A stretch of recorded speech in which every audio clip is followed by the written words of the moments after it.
Tu veux savoir pirater un réseau Wi-Fi en quelques minutes, parfois sans que la personne connectée ne se doute de rien? Si oui, reste bien jusqu'à la fin, car je vais te dévoiler 3 méthodes utilisées par les pirates, et la troisième est la plus redoutable, celle qui fonctionne le plus souvent. Mais avant de commencer, petit avertissement. Pirater un réseau Wi-Fi sans autorisation est totalement illégal.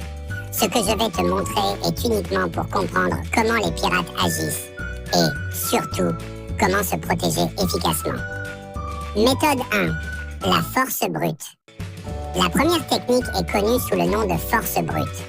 Imagine que tu as un cadenas et que tu essayes toutes les combinaisons possibles jusqu'à trouver la bonne. Ça peut fonctionner, mais ça peut aussi prendre une éternité. Comment ça marche réellement? Chaque réseau Wi-Fi est protégé par un mot de passe. La force brute consiste à tester systématiquement toutes les combinaisons possibles jusqu'à trouver le mot de passe correct. Par exemple, pour un mot de passe de 4 chiffres, il y a 10 000 combinaisons possibles. 0, 0, 0, 0 à 9, 9, 9, 9. C'est rapide. Mais un mot de passe Wi-Fi standard a au moins 8 caractères.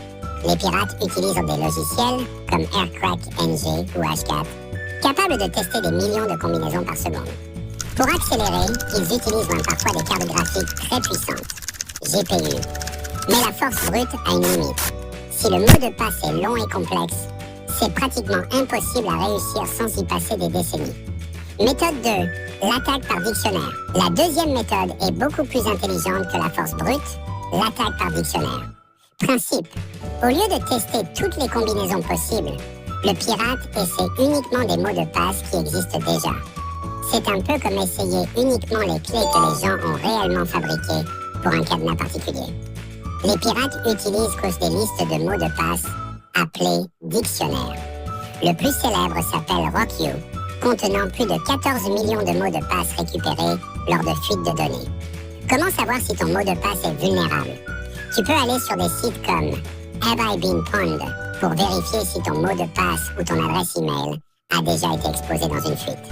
Si ton mot de passe est dans le dictionnaire, change-le immédiatement. Avantage pour le pirate, rapidité, il teste des mots de passe que les gens utilisent réellement, donc il a beaucoup plus de chances de réussir rapidement. Facilité, pas besoin d'ordinateur ultra puissant. Comment se protéger? Mot de passe évident. Mot de passe unique pour chaque réseau ou compte. Une phrase de passe, par exemple, mange 3 croissants 3 ou Wi-Fi. Une méthode est la plus vicieuse. Le phishing ou hameçonnage. Crée un faux réseau Wi-Fi, souvent nommé comme un réseau légitime proche de toi, Free Wi-Fi ou Orange Guest. Connecte, il te redirige vers une page de connexion qui ressemble exactement à celle de ta box. Crée ton mot de passe Wi-Fi, envoyé directement au pirate, de casser quoi que ce soit, toi-même, sans même t'en rendre compte. Si efficace, l'option suffit.